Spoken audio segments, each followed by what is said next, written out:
gave the teacher-centric one, but okay. it's all good. All right. Hello, everybody. Thanks for joining us for this information session about return to in-person. So I'm Talib Sadiq, the principal of the school. Do a quick introduction. Hi, I'm Mickey Grimacki, assistant principal at the high school. I'm Sam Camera, interim assistant principal. Oh, that should go, yeah. I'm Ben Harrington. I'm the assistant director of facilities for Amherst Public Schools in the district. All right. So tonight you're going to get a lot of information about some of the expectations, some of the things that will be happening starting on Monday, the return to school in person for those of you who've signed up for it, which should be everybody watching.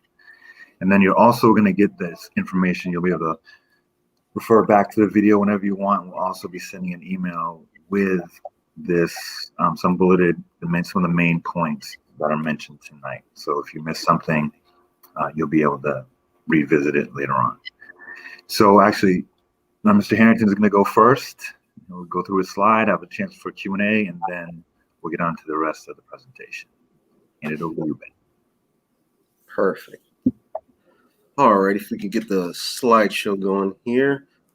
This presentation is actually pretty much an abbreviated version of the presentation I gave to the teachers earlier. But all right, so these are our custodial protocols and procedures. It's a quick little run through. Over the course of the pandemic, our custodians have actually been trained in sanitization by the manufacturer's rep from the place we get our chemicals from, and they've all received hazardous communications training. Basically, that means that they know how to deal with chemicals. They know what to mix, what not to mix, and what's actually going to work.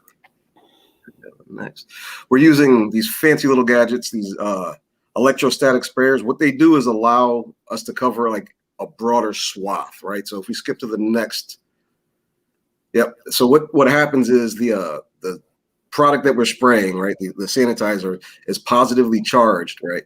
So then it attaches itself to pretty much any negatively charged item in the room. That's pretty much everything in the room that's grounded. So it's super effective. Yep, we can.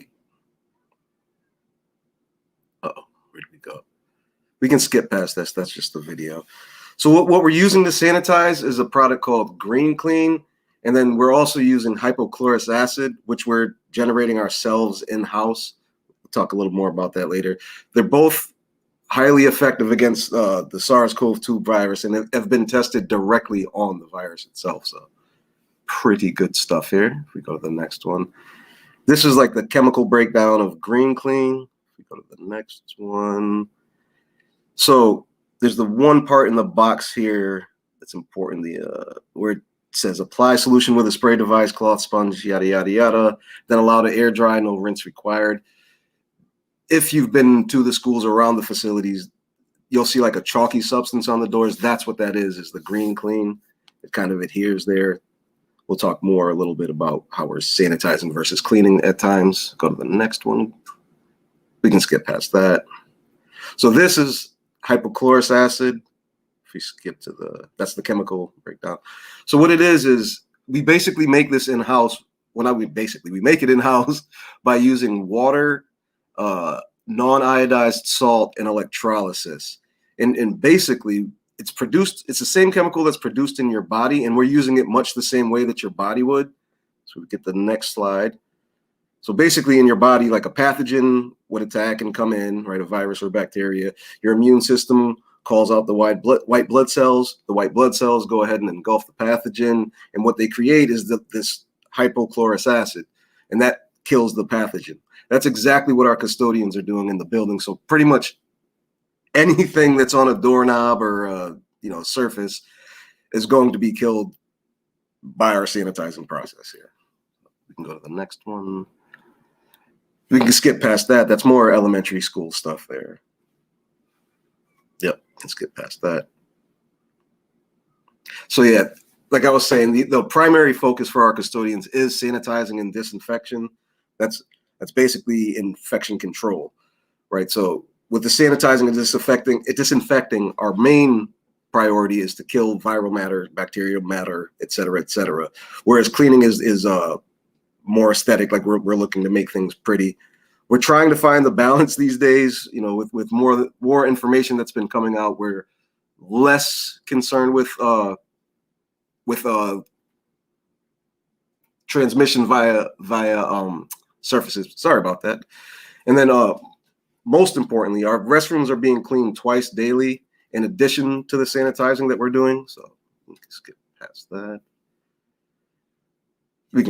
that. That's all right. So yeah, we actually have, for the first time, put together like a comprehensive document that breaks down everything that custodians should be doing, like step by step by step. This is probably the most thorough we've gotten into custodial work. Like, so our custodians were great a year ago. They're extra great this year, basically. So your kids are in good hands. Next, you can skip past this. I think we can. Yep, we can skip out all of this. That's really it. Yep. And so the thing that I would add to that is what we're also doing in classrooms that are core classrooms is we're using these air purifiers they're an EnviroCleanse. Basically, what they are is a HEPA filter that has it's charged by a UV light. So, and they pretty much turn over the air at a minimum of 4 air exchanges per hour. They'll get a room up to that if it's not up to par. And so we've done extensive work to make sure that the air quality in our buildings are much better than they've been before. And so that's most important for me to have, as parents. And that's what I have. So I think we can move to questions from the crowd. If you want to put questions in for Ben in the chat, that would be great. And it takes us, there's little bit of a lag. So it'll take a minute for them to come through, but we'll see if anyone has questions for Ben before he heads out.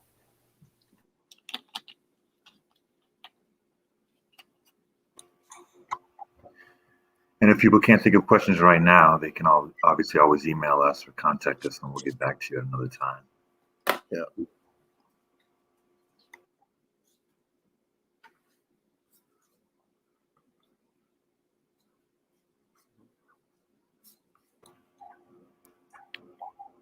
Oh, you're welcome, Brian.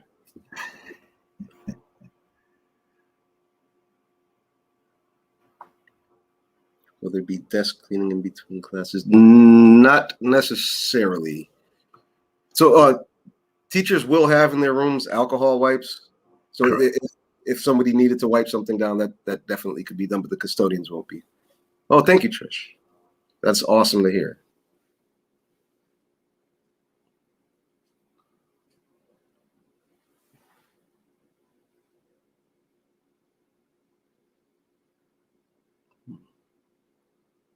Not a talkative crowd here, huh? Yeah, might have been a long day for some folks. And they also, I think as a district, we've shared a lot of information with people. I think they may have heard some of this, especially if they have children in other schools as well. So they may have already gotten many of their questions answered. Perfect. All right, well, go on to the next slide. And then if any other questions come up, I think I see one actually before we move. Will windows be open too? Yes, teachers actually are allowed to open windows. We're kind of encouraging that. So yes. On that last question, is that for me? Is that a facility? I think it's more of a general question. So the question is, have there been any COVID cases among staff lately? And the answer is no, not in high school. There has not been. And I haven't seen any mailings from the district about cases in other buildings lately either. So it looks like the questions are now starting to shift to our next few presentations. Although there is this question, what kind of testing has been done on green clean residue relative to adolescents' health? That is not a question I can answer. But in terms of the other questions that Charles has posed, we're going to answer those questions a little bit later in the presentation. Yeah, as far as specifics to adolescent health, I'm not aware of any testing. there have been extensive EPA testing based on, general public health. And I mean, we're probably using the two safest and most effective products that we can use. So.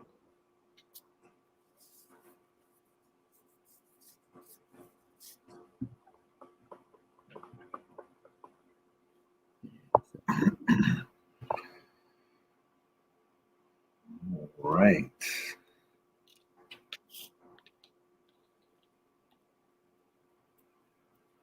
Okay, so I think it's time to move on to the next portion of our presentation this evening. Thank you, Ben. Thank you. Have a good one. All right, so this is going to be more information kind of about the day-to-day stuff happening in the building starting on Monday. Go to the next slide, please. So this is a rundown of what the schedule will look like. So the schedule itself, there's only two minor changes, the two times that are highlighted. It's just we added 5 minutes to A period, so now it goes from 9 to 10:25.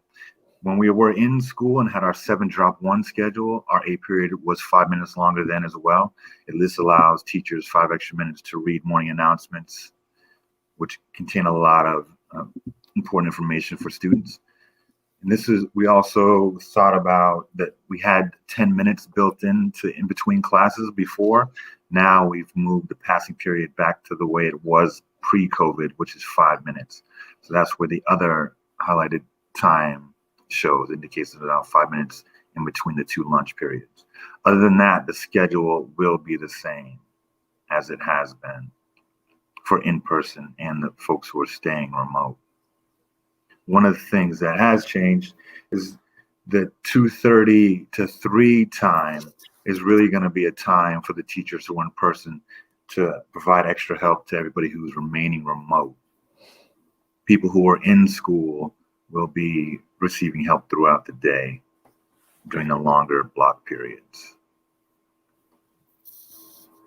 All right. Okay, so we have a number of slides here that are, frequently asked questions that we think would sort of help with the conversation. But these are also questions that came to us sort of in the last month. And so we thought we would answer them now. So the first question is, how will I know where my classes meet starting on Monday? This is a question that's come in a whole lot. So what's going to happen is students, actually now that I'm looking at this changed. So students will hear from their A period teacher where their A period class meets. And then in their A period class, they will be handed a schedule. And then schedules are also available in the front office. Okay, so you'll go to your A period class. So if you don't hear from your A period teacher tomorrow or the next day, be sure to ask because they will tell you which classroom they are in. The next question is, will lunch be in classrooms when not outside? So the answer to that is for the most part, no. It does depend on the numbers, but students are going to be eating in the cafeteria as well as the hallways, spaced 5 feet apart. But we also have tents in the back of the building for students to eat lunch. So our goal is to get students outside to eat lunch as much as possible. And so that's the ultimate goal. If it's pouring rain, or who knows, we'll get a snowstorm in May. It's possible. We will shift to some indoor spacing that's 6 feet apart. Can students get school lunch, or do they have to bring their own lunch? You can do either of those things. So both are options. School lunch will be free for all students if you'd like to receive a school lunch, but you can also bring your own lunch. Will students be physically distant in classes?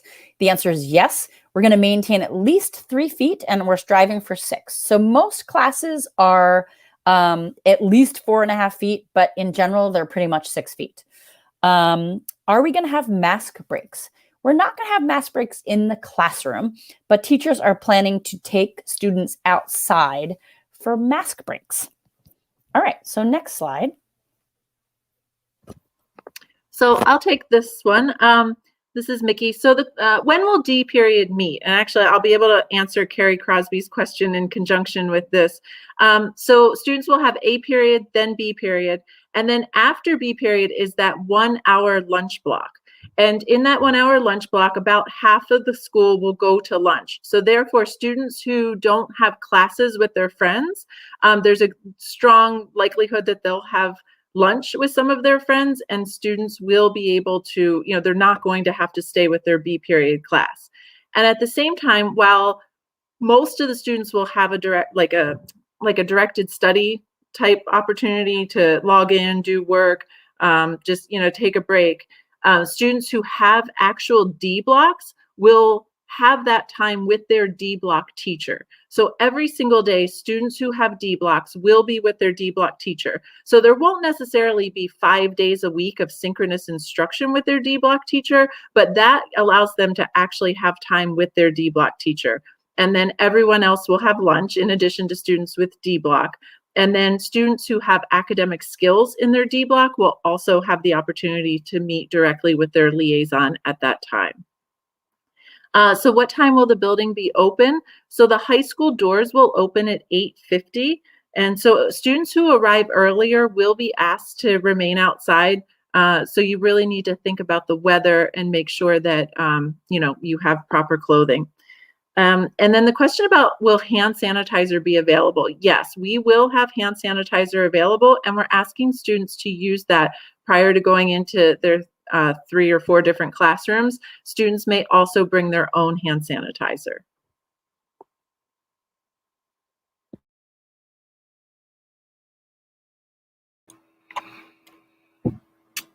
All right, so I'm going to do this next slide.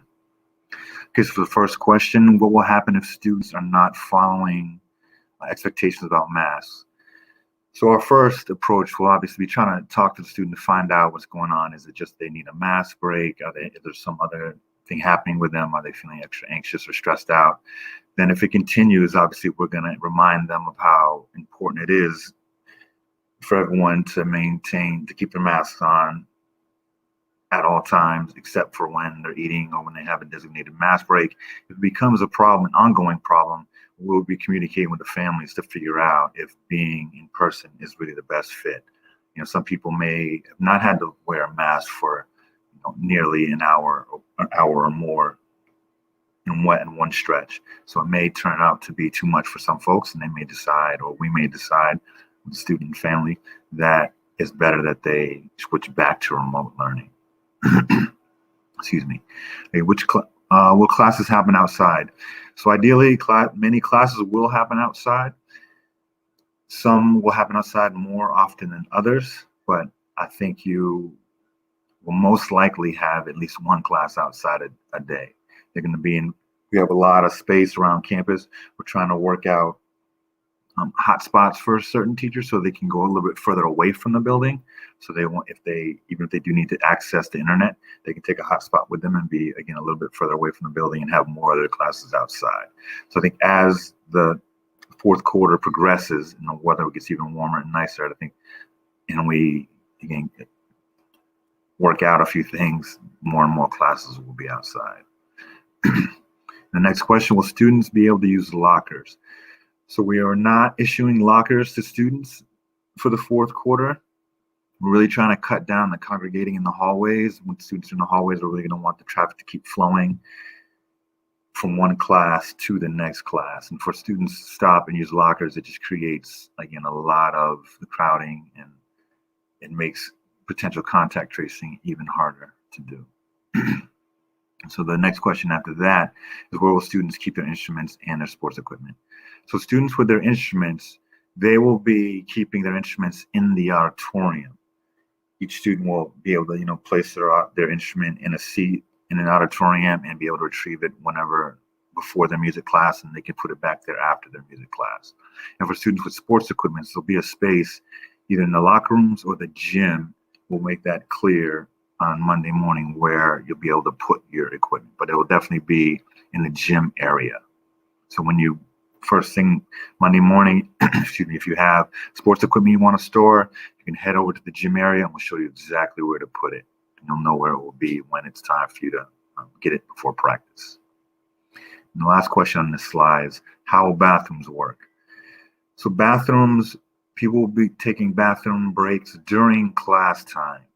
It's really hard for us to monitor all the bathrooms during passing period, and unfortunately that's been a time that we know students have congregated in the bathrooms, met up with their friends and gone to the bathroom, and we really want to try to avoid that. Again, trying to maintain at least 3 feet, hopefully 6 feet distance as much as possible. So students will be getting passes from their classes and going to the bathroom. It makes it a little bit easier for us to monitor how many students are in the bathroom at a time. You can go to the next slide. All right, so I'm seeing lots and lots of questions, and I really appreciate those. We're going to come back to them. We're answering a few of those, but a lot of them I think are probably important to hear out loud. So we'll answer. You're welcome to put questions in the chat, but we'll come back with Q&A because there's a lot of really good questions. So what time will school be dismissed? School's going to be dismissed at 2:20, and you'll be expected then to leave the building at that time. So in order to answer a few questions over here, even though I said I wasn't going to, here I am answering them. We're just expecting students to go outside. And so if you have sports after school, you're going to go hang out outside. There are a number of covered spaces if it's kind of a rainy day. And there's also a chance that if it is a super rainy day, that practices will be canceled. So stay in tune to that. Will there be after school help in the building after 2:20? This is the thing that's changed. And the answer to this question is no. Teachers are going to use that time to support students who are remaining remote. For students who need extra support when in person, they should make arrangements with their teachers for extra help to happen within the class period or during the lunch block, or just make an appointment with your teacher. So teachers are really accommodating, but we don't want them to sort of contort themselves too far. But in general, they'll accommodate you. So just have a conversation with them if you need extra support.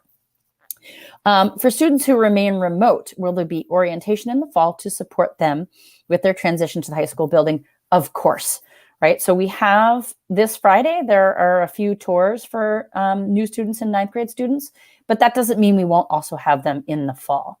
So we will have those for 9th and 10th grade as well as new students in the fall. How many teachers are returning to in-person? Almost all of our teachers are returning to in-person. There's only a few that are unable to return. How many students will be in person? So we've got 481 students in person and 404 remaining remote. So it's approximately half and half. So now this is our packing list. This is very important. Given that we won't have lockers, what this means is that students are going to have to carry a number of things around with them during the day, which I understand is not ideal. So bring 2 masks. So 1 mask that you're wearing and then an extra one if possible, in case yours breaks. Teachers will have kits that have extra masks in them just in case yours breaks or you lose, et cetera, et cetera. We want you to be prepared for outdoors. So bring a towel or a yoga mat or, something that you want to sit on. If you're comfortable just sitting in, on the grass with your clothing, that's totally fine. Then you don't need a towel or yoga mat. If you have an EpiPen and aren't in the practice of bringing that to school because you're mostly inside, I'm going to encourage you to have that with you all of the time because you may be outside. It's also important to bring appropriate clothing. Right? So pay attention to the weather. This is tricky. Pay attention to the weather. Is it really cold? Are you going to need a sweater? Is it raining? Do you need a rain jacket? Is it really hot? Right? So pay attention to that as you're preparing for school each day. All of these things are really important to use when class is happening outside. So water bottles. You can bring a water bottle. We're also going to give every student a water bottle. The water fountains are not going to be available, but the water filling stations will be available. So for the first day, you could bring your own water bottle. I think if you think of it and can put a straw in that water bottle, that makes it a little bit easier to drink from behind the mask. But in general, we will also provide water bottles.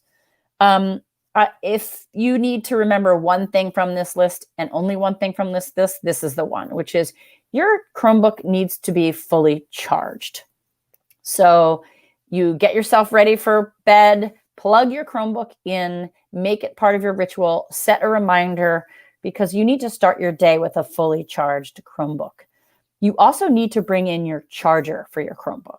Okay. And then there's this little caveat here, which is if you can put an extension cord in your backpack, consider it. And if you've got one, right, it's not a requirement, but if you've got one, it might be a great thing to have. You'll need some headphones with a microphone. So we have given out headphones with microphones when we handed out the Chromebooks. And so if for some reason you do not have a headphone with a microphone, please reach out to us. There is a student help desk that you can request headphones, or let someone know, and we can get you a pair.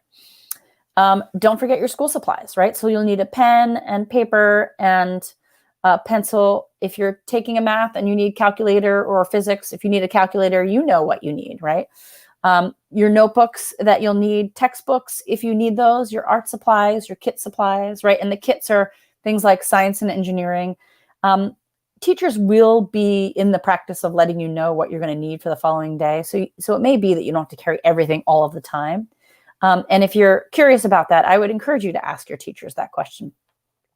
Also, be sure to bring your personal care items, right? So bring your own menstrual products and anything that you might need, because it's going to be a little bit trickier to run down to the nurse's office to get those products, right? So have some of those with you as well. All right, and we're going to move on to this last important slide that Mr. Sadiq is going to talk about. All right. So this one definitely is a really important slide. So most of the students coming to school starting on Monday are not taking the school bus. That means there is going to be a whole lot of cars coming in and out, dropping off and picking up. So we will have people out kind of directing traffic for the first week or so. But the main thing to remember is you're going to stay on Mattoon Street for the whole time, and you're going to need to enter Mattoon Street from Triangle Street or from Taylor Street. Like if you can see where the baseball field is, and the first arrow next to the baseball field, that is kind of where Taylor Street is, and Triangle Street is, of course, the street that runs alongside the baseball field. And so you'll come in and you'll be directed. When you drop off, you'll be directed actually to go all the way as close as you can to the stop sign where Mattoon Street reconnects to Triangle Street. Because again, there's going to be a lot of cars. We'll also have school buses. We have students who are driving themselves to school. So we're going to try to keep all of the people driving and who are dropping off their students out of the parking lot and only on Mattoon Street. And it's also important to remember to keep the intersection clear right where Mattoon Street turns and becomes a one-way street, because buses will be leaving the front of the school and taking that left-hand turn to circle back through the parking lot to go down to the middle school, or they'll be taking that left-hand turn to leave the parking lot to go off and do whatever they do after they drop kids off. So again, there will be some signs out there. There will be people out there directing traffic. We ask everybody to be patient, because especially the first week or so, this is also our first attempt at coming up with an effective traffic pattern. If we find out it's not really working, we'll rethink it and we'll let everybody know what the new plan is. But again, there will be people out directing traffic. And the same thing when you come to pick up your child. You'll need to go drive down as close to the stop sign where Mattoon Street reconnects to Triangle Street by the track as possible. And your children will need to walk down to wherever you're parked and try to find you that way. Most of them have cell phones, and so you can let them know how far down you are. And again, we ask for people to be patient and understanding. Everybody is going to be in a bit of a hurry. There's going to be a lot of cars there, and we're not really going to exactly know how well this will work until we get into it on Monday. So please be patient and work with us. Appreciate that. All right. So now there are also a few other slides we're going to go through, but before we get into those, we're going to have a chance to answer some of the questions that have been posted while we were talking. Do students need to order lunch in advance? This is an excellent question. The answer is no. The staff has done a pretty good job of sort of predicting that, and if they're really off, we'll learn quickly. But in general, you do not need to order in advance. Right, there'll be 2 lunch options. There'll be the main menu option and then a vegetarian option. Great, because that question I saw showed up a little bit later as well. Yeah, and it'll be like packaged in a little clamshell, and the students will be given that, and then expected afterwards to drop off the clamshell in a designated area once they're finished eating.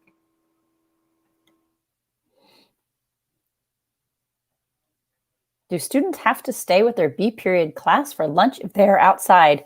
No, you may eat your lunch in designated areas with whoever you would like to eat your lunch with, as long as you're in designated areas. And so if you're in the cafeteria, you'll see there are very particular markings on chairs as to which chairs you can sit in, because when we're inside, we have to really be strict about maintaining that distance. Outside, there are designated areas. Again, there should be, there is strict adherence to distance as well, but that we can't mark chairs per se. Right, actually, so in the cafeteria, we've actually decided to go with desks and chairs in there because the cafeteria tables that were in there, they take up too much space and can only have like 1 or 2 students at it. So we thought it'd be more effective and easier to space out desks in there, because we have a lot of extras because they can't all fit in the rooms that they were in. So we're using some of them inside the cafeteria, but most of them are going to be out in the courtyard or outside on the other side of the cafeteria. So there'll be a lot of places for students to sit and eat their lunches outside. I think it's worth mentioning too that for students, they should ask their B period. They are welcome to ask their B period teachers which lunch they will have. Teachers will have that full master schedule by tomorrow afternoon. And for the other half hour, so the lunch is half hour, and the B period teacher will tell their B period which lunch to attend. And then the other half hour will most likely be with students in your B period. For classrooms in the high school where there were very few in-person students in B periods, we've actually combined a couple of those B periods. So it doesn't guarantee that you'll definitely have your B period teacher, but most likely for that guided study, you will be with students in your B period class. What are students expected to do between the end of classes and the beginning of sports? Can we go to the library?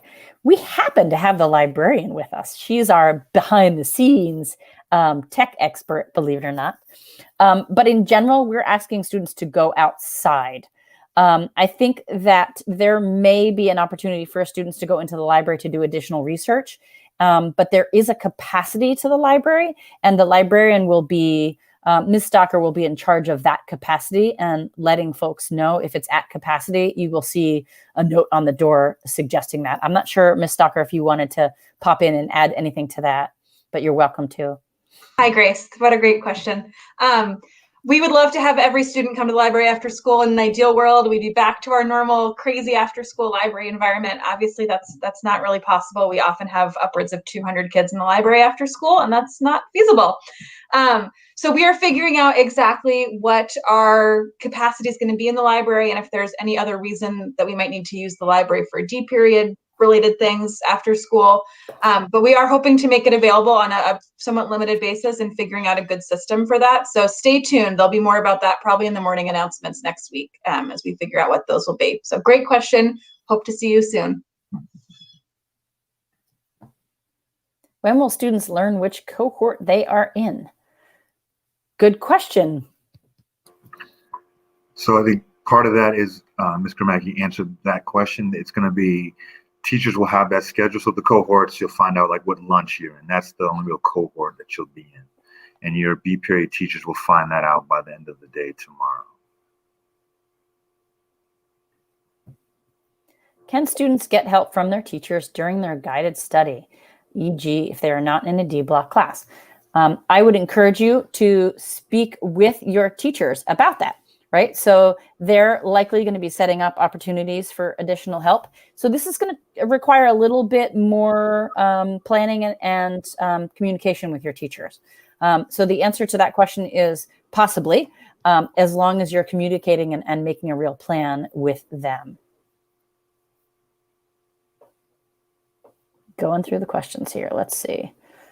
Looks like, I think Matthew Charity's question was answered. Are they prepackaged? Vegetarian option, yes. Yep,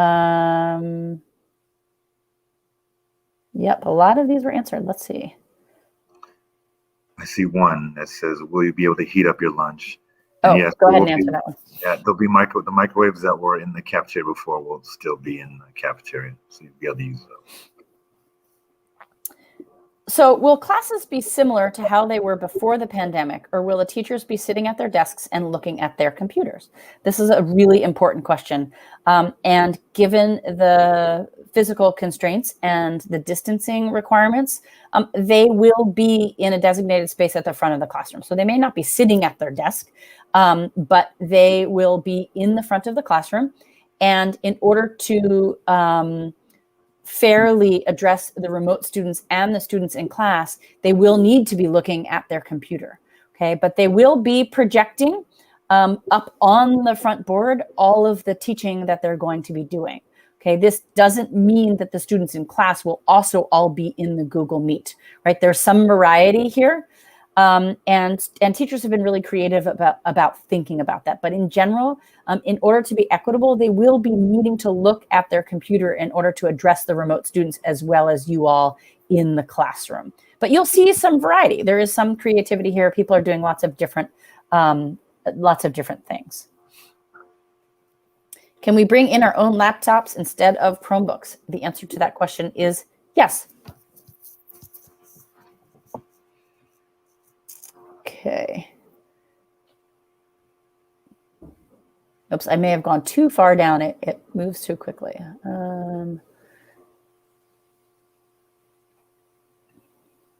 Do students need to get parking permits if they're going to drive? So they do. You can get those if you haven't filled out the form yet. They can pick them up, excuse me, on Monday or during next week when they start school. But the forms will be in the main office, and at some point they can stop by and grab it and then take it home and fill it out and drop it back off in a day or two. Yeah, and we understand that it's going to take a couple days for that process, and so there's absolutely no penalty or anything if someone's in the parking lot without a permit, especially for the first week or two. That's no problem. So this question, is it too late to sign up the buses? It's not too late, but you may have to wait a week or two in order to have the bus route adjusted to be able to accommodate you.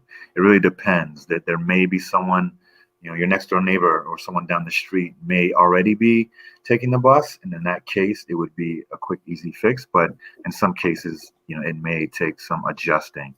I know the transportation department has put in a lot of hours trying to come up with these bus routes. So there is a form.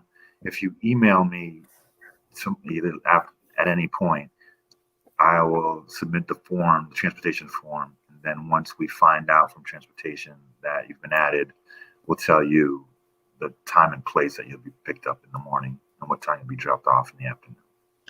Yeah, it's probably also worth mentioning that the issue is more than just having a stop. It's also the number of students on the bus. And so they've already planned for that as well. And that's in conjunction with the middle school. And so it could be that just because the bus is nearby, you won't be able to just hop on if you haven't already asked for transportation, because they are closely monitoring those numbers. Will we have the same lunch for the whole quarter? Yes.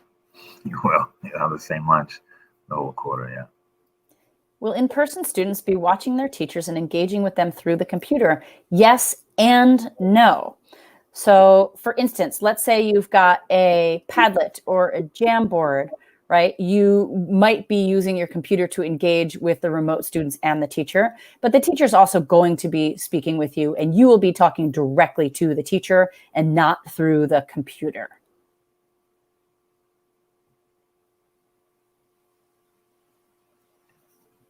Can you explain the tour on Friday for ninth graders, and is there class as well as the tour?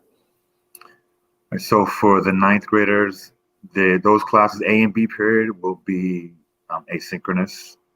So those classes, the teachers have a list of all the students who filled out the form and were there. And we also know that there's some students who want to go on the tour but didn't fill out a form. They are more than welcome to come. The 3 times the tours will be offered are the one will start at 9 for the students who were there, another one will start at 10, and another one will start at 11.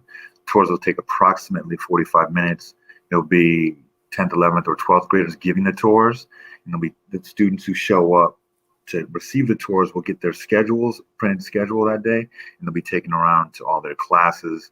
And the students who are shown around, we'll talk to them about things they wish they knew when they were in ninth grade, little tips, words of encouragement and advice, things of that nature. If students have no C period, can they leave the school building early? Yes, they can. Yeah, because some students have work studies, some students have college classes still, and some students don't have C period classes. Just like if some students don't have A period classes for some of the same reasons, or they'll have an ALPS, an alternative learning program, for a period for either A or C period.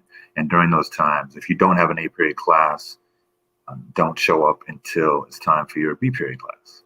And if you don't have a C period class, you'll be expected to leave the school after. You can stay and eat lunch during B period. You could stay for the directed study during B period. But then once C period starts, that's when you'd be expected to leave the building, because we won't really have a supervised place for you to be at that time. Will there be anywhere to see the school lunch menu? That is a question I don't know. Do you know that, Mr. Siddiq? I just provided the link to Miss Stalker in the private chat that hopefully she can post to the public chat. Oh, there it is. She did it. I just didn't see it. Awesome. Go team.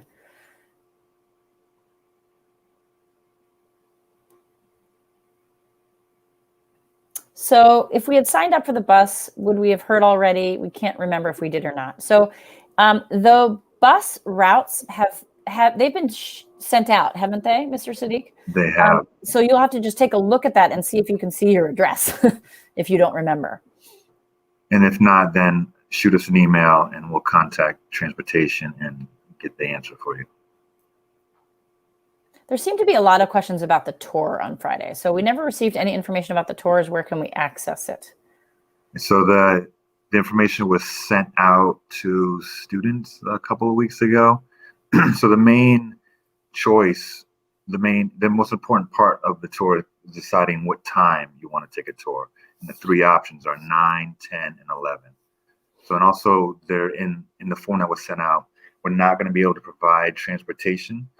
Like, we could have potentially tried to come up with buses to get students there, but because of elementary school and all the running around that the transportation is doing, we wouldn't have been able to then take folks back, and it would have taken a lot of time and energy, and we might not have been able to get the buses. So basically, there's no transportation, unfortunately, but I did also send out a link to a virtual tour that families and students could take if they weren't able to make it to the high school for the tours. But the main 3 things are the main time, either 9, 10, or 11, the tours will start. So if you show up at the school at 8:55 or 8:50, we'll get you on a tour for 9. And the same thing, if you show up right before 10 o'clock, you can go on the 10 o'clock tour, and same thing with 11. How will students be able to change clothes after school for sports? So students will be able to change in the locker rooms right now is what we're planning. But that will be probably the only time students will be using locker rooms throughout the day, is a quick change before they go out for sports.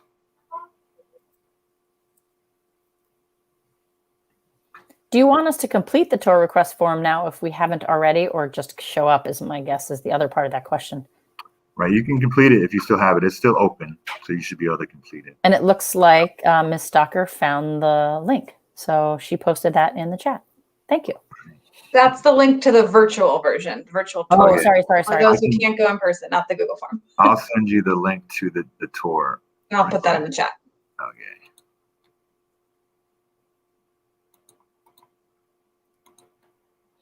Shall we move on to the next slideshow, and then we can do another round of Q&A? Sure. Although I said that just as Ms. Stalker was doing something else. My apologies, Ms. Stalker.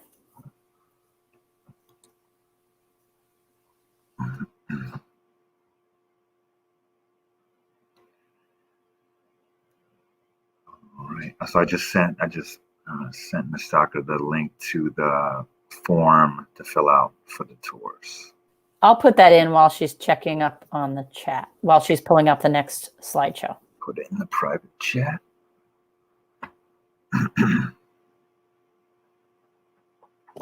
I think you clarified this, but to Allison's question, so there will be no in-person classes on Friday. The only thing that's happening on Friday are the tours. Correct. Yeah. Okay.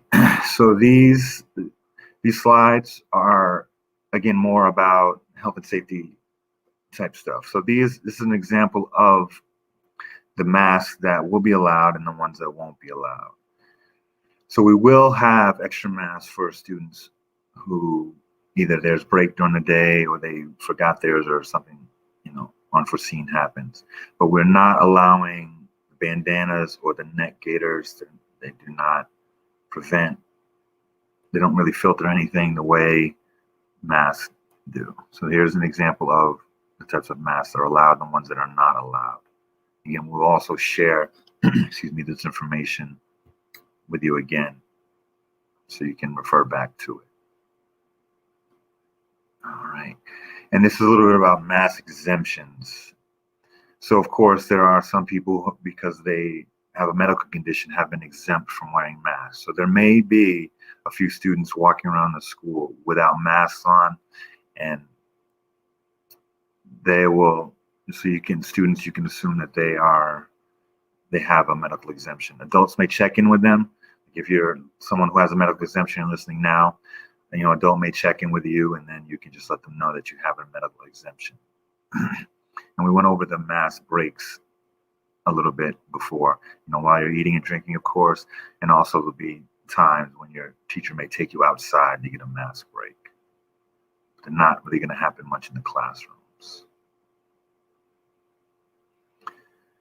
All right, throughout the school, there's going to be signs. Like right now, we have all the hallways lined, so we're going to have one side of the hall, everyone moving in one direction. On the other side of the hall, people moving in the opposite direction.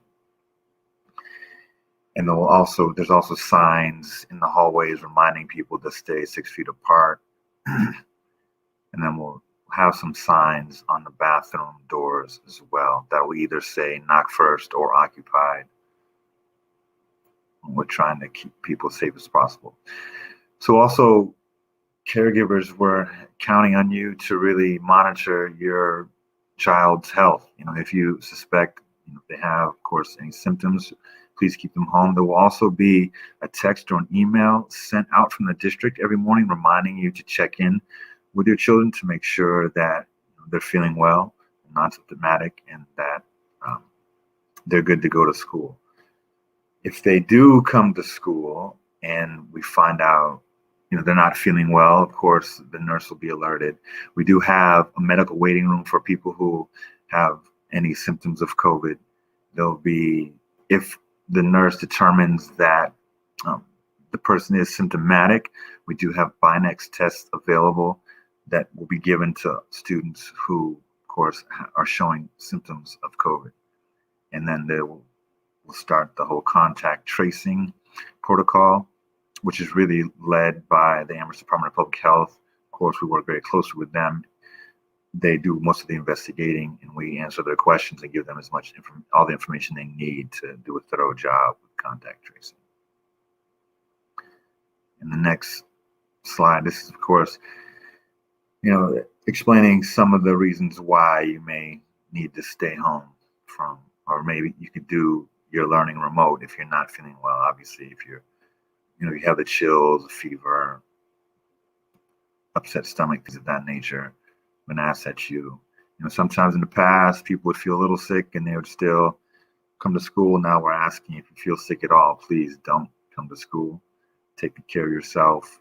And, also you're not only taking care of yourself, you're also looking out for other people when you stay home if you're not feeling well. And it's going to be the same thing for adults as well. All right. So I went through those last slides pretty quickly.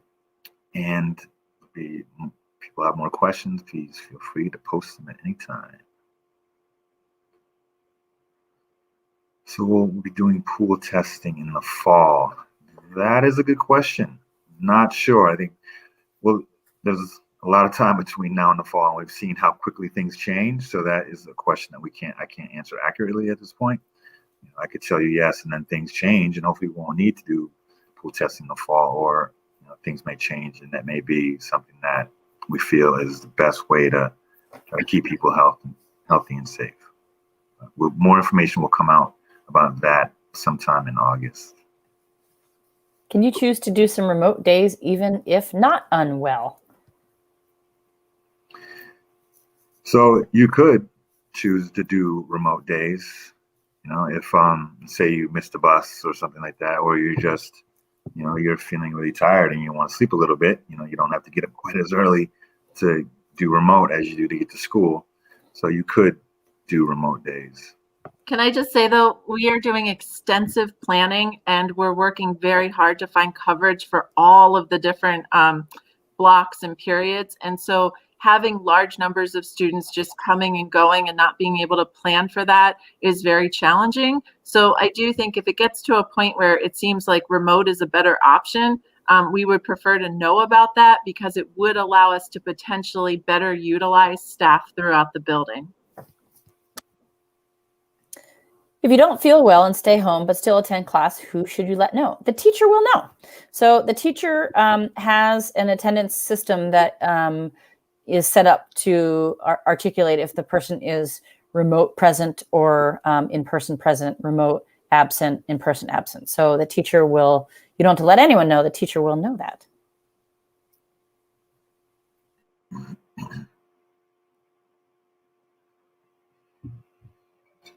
A few more minutes to see if more questions come through. Yeah, we've got a thank you. You're welcome.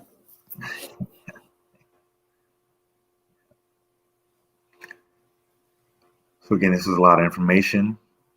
Some of it I'm sure you've heard before. There's been other information sessions, especially if you have a sibling or a child at another school.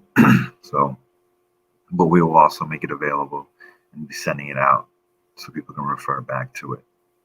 And this is recorded, so it'll be available on this YouTube channel. So you can share it, watch it, and you can watch it at a faster speed even. Yeah. Skip through some parts.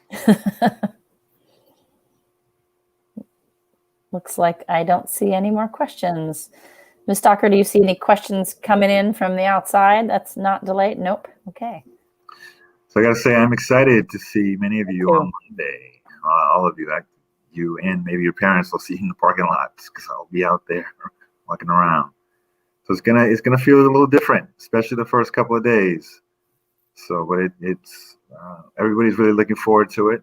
People are a little nervous, and I think I'm nervous, but I'm more excited than nervous.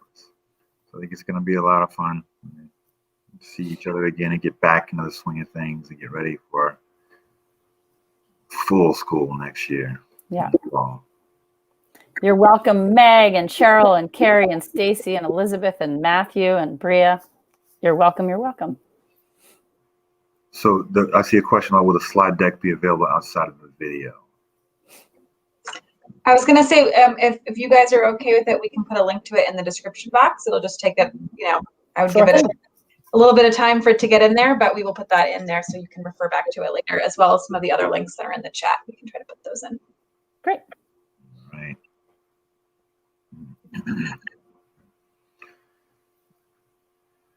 Okay. All right. Well, thank you all for joining us tonight. We look forward to seeing folks in person. Definitely. Appreciate you taking time out of your busy days. Here's some more information. See you soon. Yeah. Thank you, everyone. Bye. Bye, everyone. Take care.